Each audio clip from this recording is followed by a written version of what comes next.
One race voters are sharply divided on is one you may not expect. That is who will lead our state's public schools. The superintendent of public instruction guides more than 2,500 schools and oversees an $11 billion budget. The superintendent of public instruction is elected for a 4-year term with no term limits. We asked the Republican and Democratic candidates questions about policies and what they plan to do if elected. Here's their responses when asked, why have you chosen to run for the office of North Carolina Superintendent of Public Instruction? There are certainly things that are concerning to me about the public education system in North Carolina. I do believe that North Carolina's public education system is woefully underfunded. Also have deep concerns about the level of disrespect being shown towards educators. That includes compensation and other things as well. And then certainly believe that student achievement can be improved as well. But I always like to tell folks that I had actually retired from my last job as the executive director for the Z. Smith Reynolds Foundation. And so it did take a conversation with Governor Roy Cooper, which he asked me to run before I decided to actually do so. I believe that education is the most important issue that we're facing right now, with the fact that we have only 1/3 of our students that are proficient in math and reading. We're not equipping them to be successful as adults, and I think that that falls on us as the adults in the room. So I want to see excellence in education across the state of North Carolina, and that's why I'm running. Then we asked them, what differentiates you from your opponent? My opponent, as the executive director of Z. Smith Reynolds, he actually funded organizations that funded the riots of 2020, as well as he is partnering with 2 different organizations who are endorsing him right now, who want to remove every student resource officer from our schools.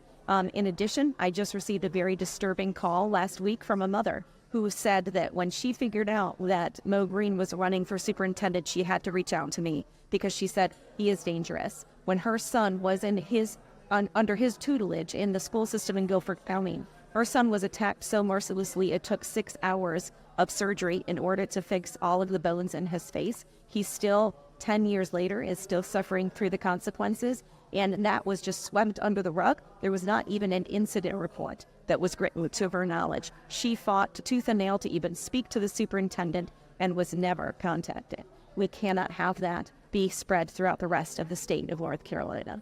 We could talk about differences in 3 ways. One would be experience, second would be belief, and third is character. So with regards to experience, I did serve as superintendent of Guilford County Schools for 7.5 years, Guilford County being the 3rd largest district in the state. And in that role did see increases in graduation rates and overall student achievement improvement as well.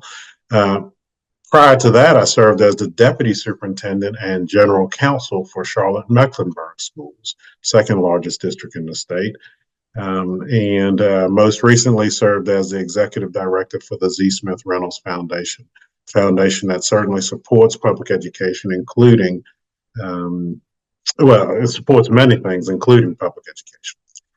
As opposed to my opponent who homeschools her children. Nothing against homeschooling, but when you're talking about the position that we're running for, it is the chief administrative officer for the state of North Carolina, will oversee 2,500 schools, 1.4+ million students, and administer a budget of over $11 billion annually. Second is belief in our public schools. My wife and I were blessed to have 2 children and blessed to be able to put our children in our public school system. As opposed to my opponent, again, who homeschools her children, but goes further, calling our public schools all sorts of things, including absolute cesspools of evil, lies, and deception, and says that they've been taken over by Satan. And then third, character. One of the things that we did in Guilford County Schools when I was superintendent is lean into this idea of character development being equally as important as academic outcomes, and was recognized for that work as a national district of character, as opposed to my opponent who took her own children to the insurrection on January 6, 2021, called for setting aside the U.S. Constitution and invoking the Insurrection Act, which allows the military to take over our country. It's called for the executions of many, including President Biden, Governor Cooper, and even called for the public execution of President Barack Obama. I could go on about those things. I'll certainly encourage folks to go to our website, abcmorrow.com, where you can learn more about her character, if you. Explain what you see as the most important issue facing people in North Carolina, and how would you address that specific issue? Safety, definitely, but then we've got to get back to actual academics. We have way too much political and social activism that is being pushed on our children far too young, and we need to teach our children how to think, not force them what to think. And I think that's what's going to be the focus. It's going to be safety, it's going to be scholastics, and it's going to be focusing our spending. Our spending needs to be focused on student needs, on teachers, and on grassroots, the people that are doing the grassroots work every day when they show up to prepare those children for life. Yeah, what I hear most often is the need for more resources in our public schools. And so that certainly includes then with more resources for our educators and more pay for them as being the top issue that folks lift up. And it's not surprising when you compare us, North Carolina, to the rest of the nation. We're now 48th in the country with regards to the amount of money we put into public education funding. Break that down further, you're talking about comparing us to the national average of $16,000 per pupil expended, compared to Virginia, which is over 14,000, South Carolina is over 15,000, North Carolina is a little over $11,000 per student.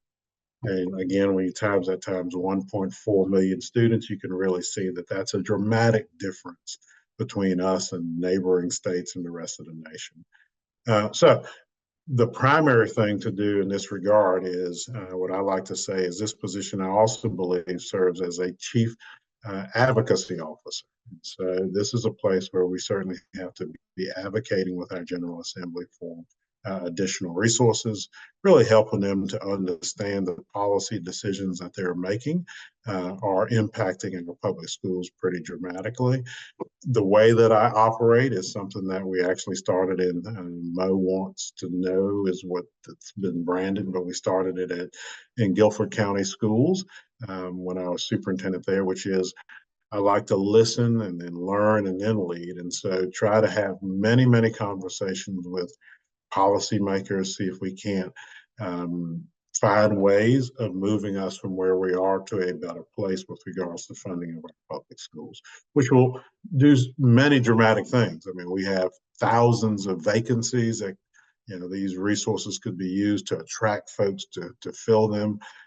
We have many, many needs of students that need to be filled as well. And certainly these dollars will allow us to do that. And this is what Democratic candidate Maurice Mo Green said when asked, how would you work with lawmakers to ensure schools are funded greater than they are now? We got to have conversations with our General Assembly members about what is critically important. And what's critically important is actually what is constitutionally required in the state of North Carolina. And that is to be sure that we have free and general public schools.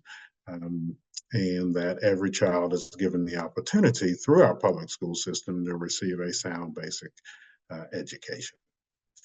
Certainly then things like our taxpayer-funded private school voucher program dramatically impact our ability to do that. You're thinking about the fact that the General Assembly just came back into session and tried to pass legislation that would have provided another $463 million to go to this program, which would have allowed essentially everybody who is interested to get a voucher, including the wealthiest of the wealthy, including those who already have their children in private schools and can afford to keep their children there. This is, I believe, something we've got to figure out how to move us away from. Because it is dramatically impacting the public school system. And again, the way that I operate is lots of conversations, lots of listening. This is what Republican candidate Michelle Murrow said when asked about her support of charter and private schools. Well, I think it's really important, and what Dr. Marcus shared with us is our Constitution in North Carolina states that it is our duty to provide a public education to everyone. It doesn't specifically say it has to be within the public school system, but I think that school choice and having those options only makes everything better. I'm doing this because my children have been in public, they've been in private, and they've been rules. So we've had the opportunity. I have fought for my children to get what was best for each one of them, and I think that is on every parent's mind right now. We cannot leave our children in failing schools where they're not safe and they're not getting the services, they're not getting the education they need for them to be able to reach their fullest potential. So I think we need to look at every single option and determine what is going to be best. We are in a crisis situation now.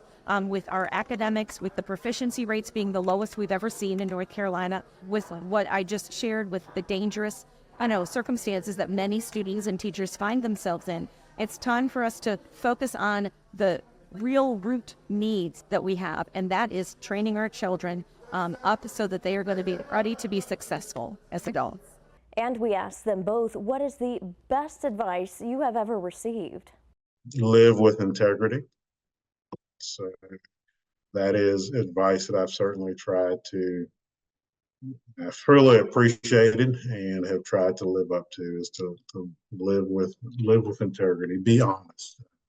You never know when the world is a small place, so you should be careful how you treat everyone because you might run into them again sometime. Yeah. Make sure you watch News 12 on election night for up-to-the-minute results on all the local, state, and federal elections.